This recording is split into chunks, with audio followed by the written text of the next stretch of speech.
Hey guys, on this re-release of a past Eager to Know episode, we are speaking with Christina Haggopian.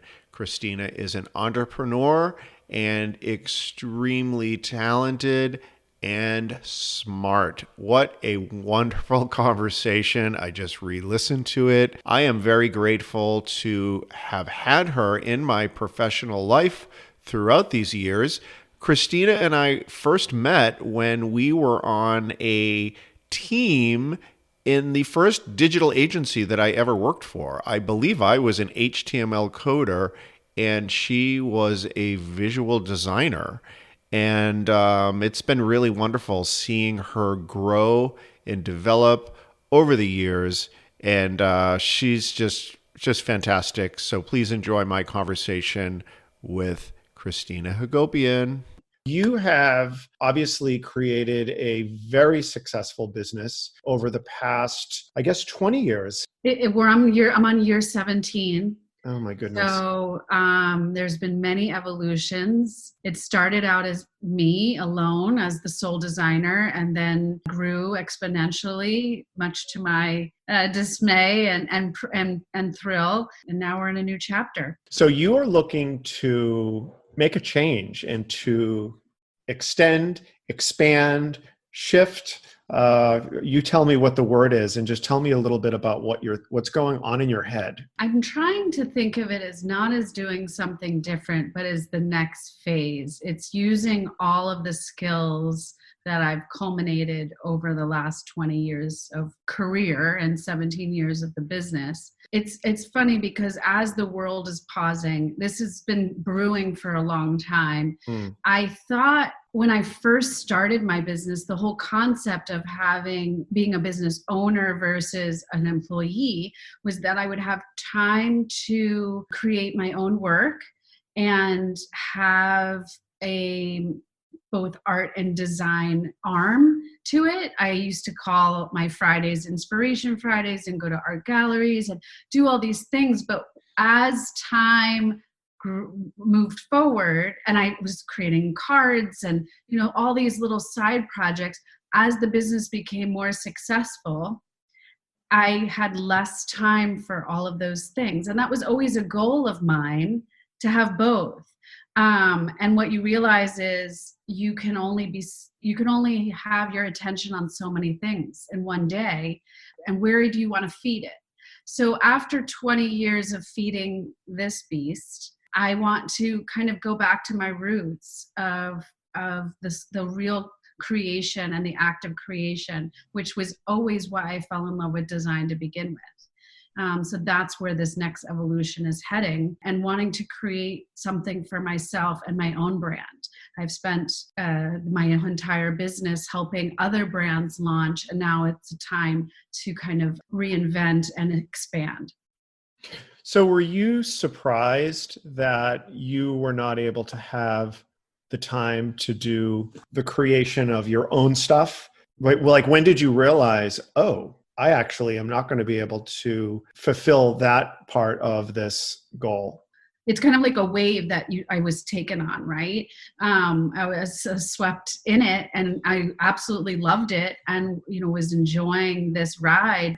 It wasn't a conscious decision, and it wasn't where the business just got so much bigger where I wasn't even designing a lot anymore. I was creative directing and overseeing all of the design, but I had to oversee the business and bring on more designers. So that just changed the dynamic of everything. So now I want to go back to being the creator.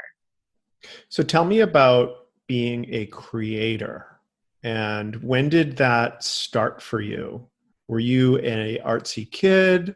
Was that something that was part of your childhood? I know most kids, we take art class in elementary school. Yes. So that's always, something that is, everyone is exposed to. But when did it start to take hold, or when did it activate your brain in a way that was maybe different from others?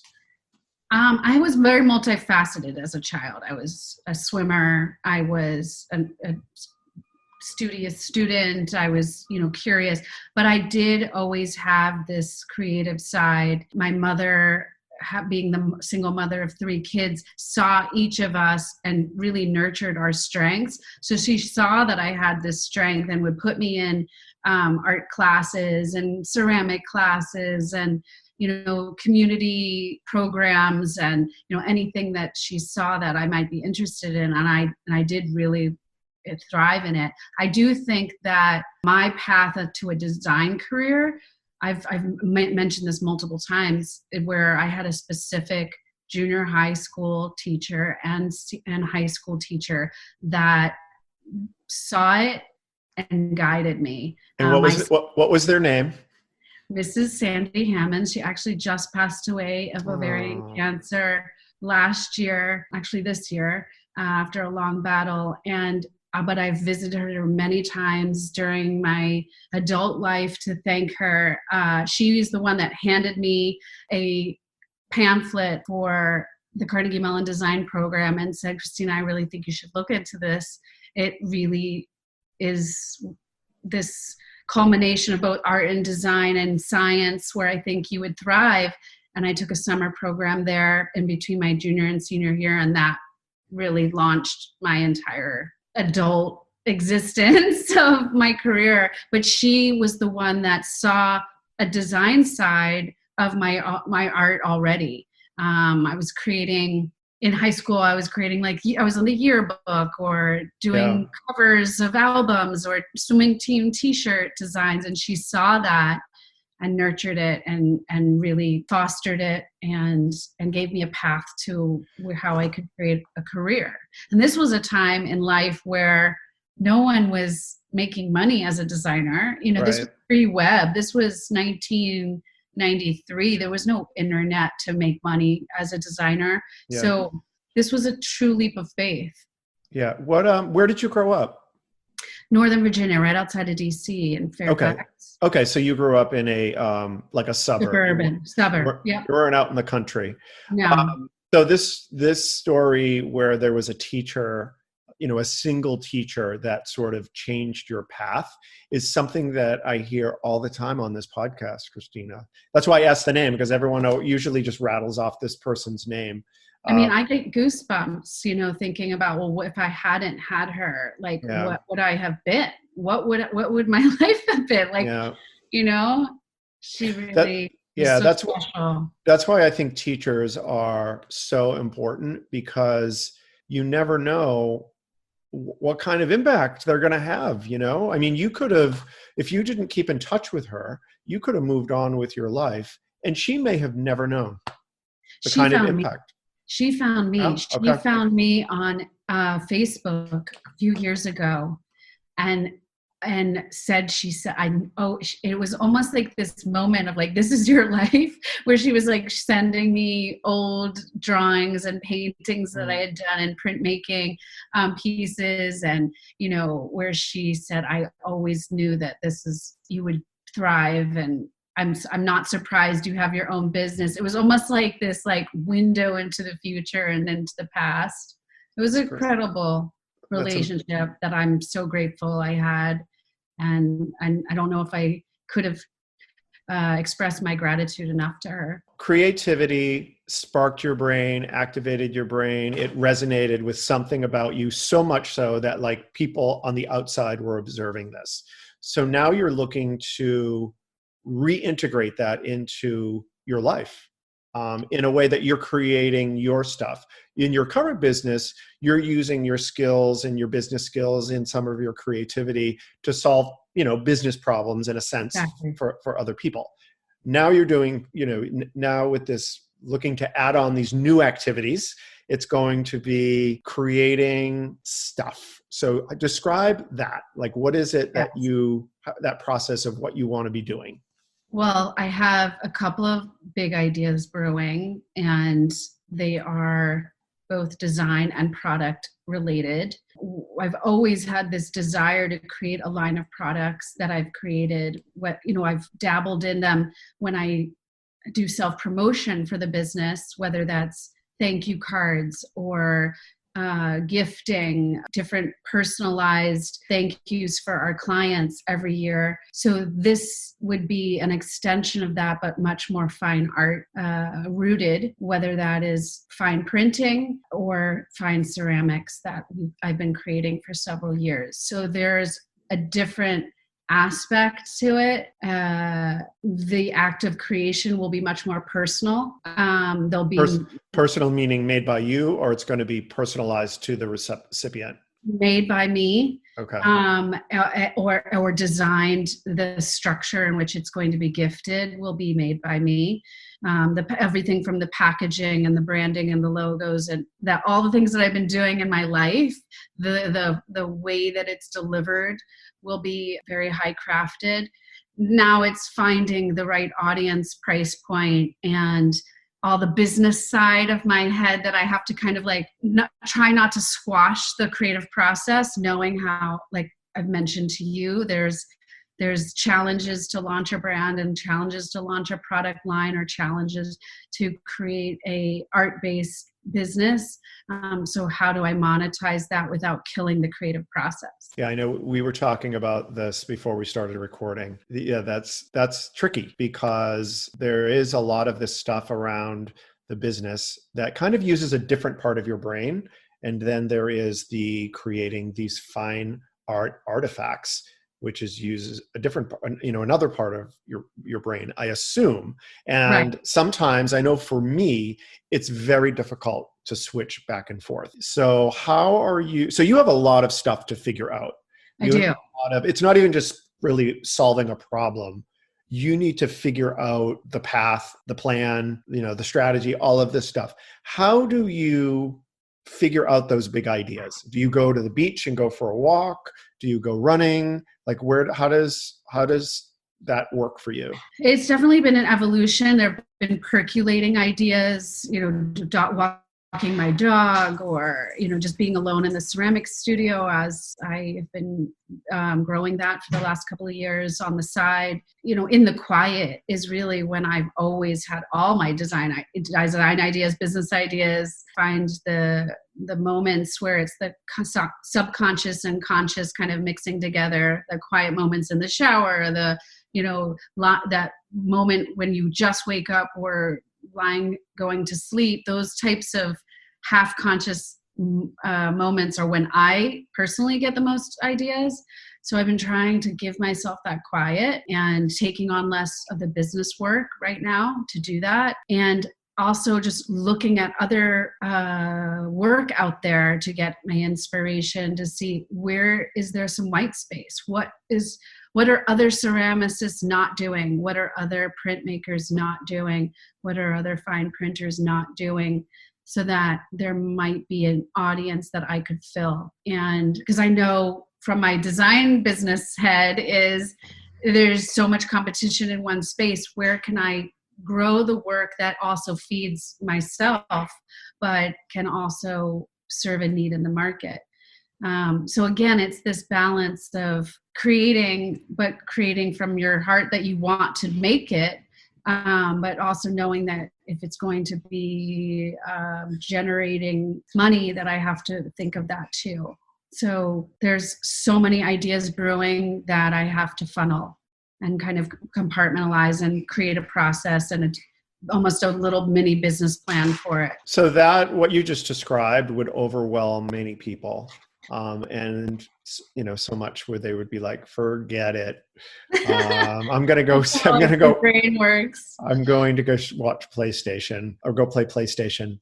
But you obviously have a history of solving problems, thinking big, making it happen. It sounds like you're in a really good space. One thing that I have noticed about myself over the 20 years of being a designer is the more I'm on the computer and the more I'm in the day-to-day of the business, the less creative I've become.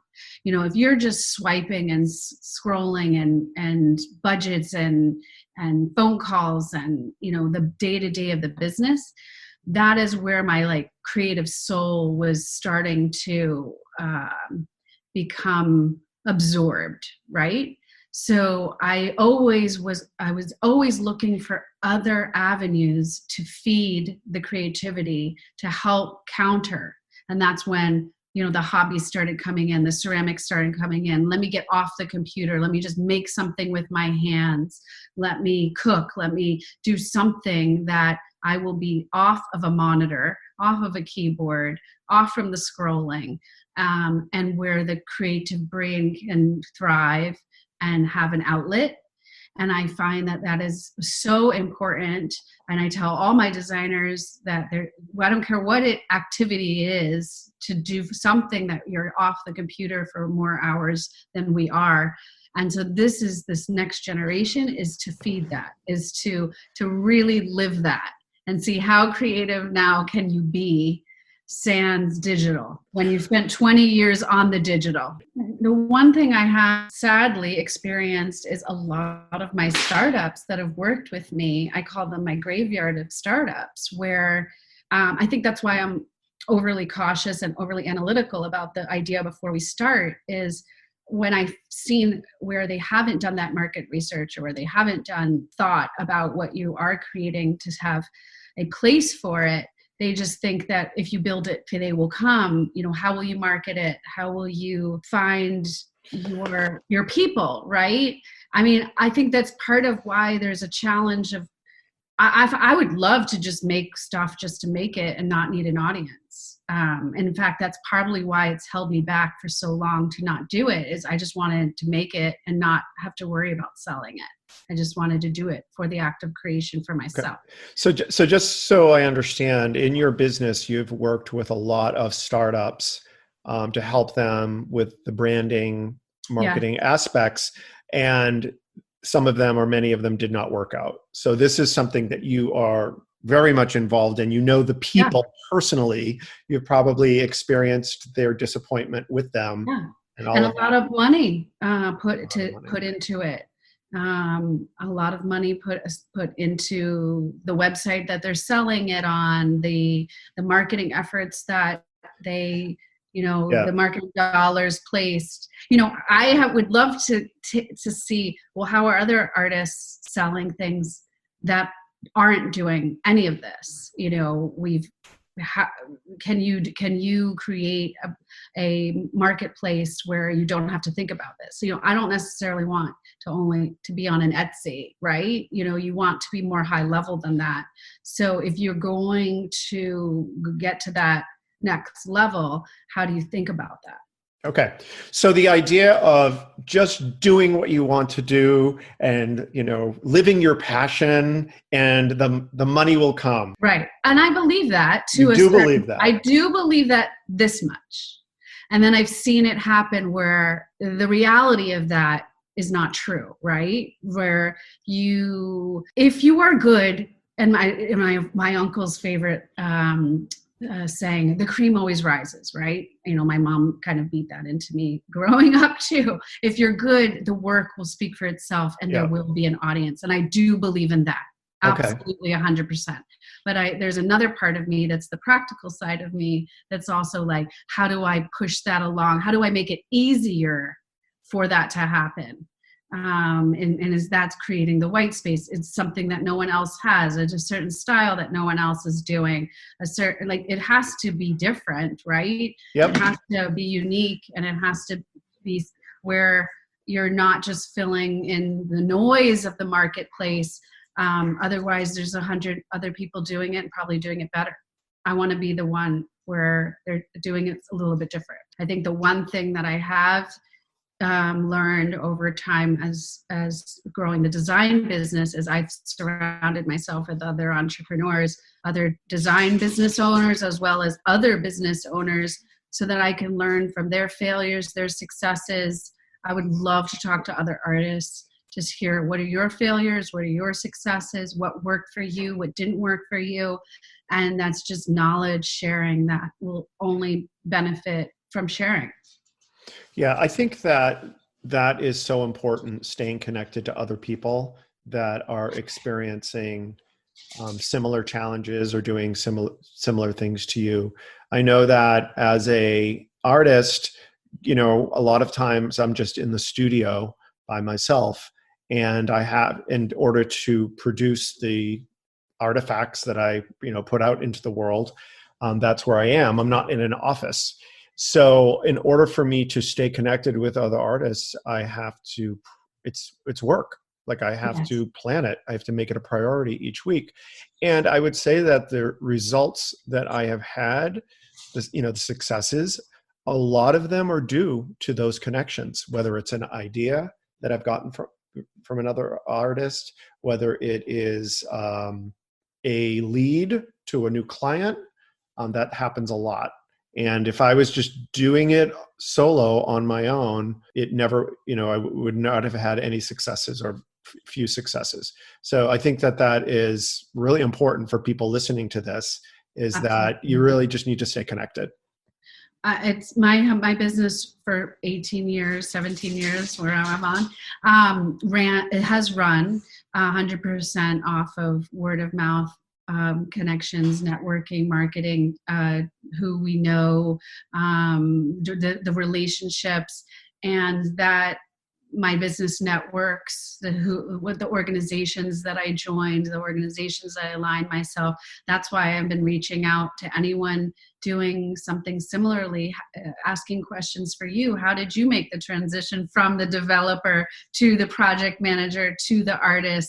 That is very interesting to me. I want to have those conversations and build that community, and learn from your learnings as well as others. If people listening to this, do you have any tips for them for coming up with the next thing for themselves and to make a transition? I would say that quiet space, that little nudge in your stomach, or that little voice in your head that's kind of leading you, I would say explore it. I would say maybe ask yourself some additional questions, do some more Googling,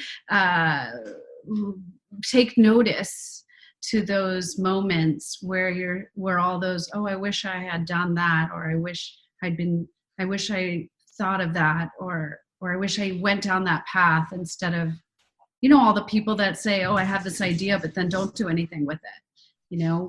I think it's the only way is to explore it and try it. Yeah, I would agree. See if it has legs. Yeah. It related to those quiet moments, one thing, I've mentioned this on the podcast, is going for walks without your phone. No phone. Huge. So it's just you, no music, no nothing. And you're just listening to whatever, the noise of the street. Oftentimes you'll come up with these ideas, and we're so lucky in 2020 that there's so much information about everything. Yeah, I mean, when I think back to that 2002 year, when I did start my first business, I didn't have nearly the resources that are available now. There was no Instagram to follow other designers or, anything of that sort. So I think the tools that we have now is you can be overwhelmed by them. Yep. Sometimes the exterior often is you're self-critical, you're comparing yourself, you can't, it's important to filter that outside noise. And I think will be a wonderful journey to be on, something to be excited about, the next phase. Okay, great. Well, I am really excited for you. And I can't wait to watch this expansion, or what word are you calling it? Is this Haggopian Inc. 2.0? Is this Christina Haggopian 2.0? If I knew the name of this phase, I would call it something. It's definitely next gen, next generation, next phase. Might be my midlife 45-year moment. But whatever it's going to be called, it'll be an adventure, and I will definitely take you on that ride with me. And I'm watching you. That's really how this all came about. and others that have taken that leap before me, and thrilled to see the transformations in others. Well, thanks for talking to me today. Thanks, Rick. So wonderful to be a part of this, and I'm excited to see where your future and your artistry goes as well. My name is Ricky McGuckran, and you have been listening to Eager to Know, the podcast. If you haven't already, please go to Apple Podcasts and subscribe, rate, and review this podcast. Join me next week for another Eager to Know podcast.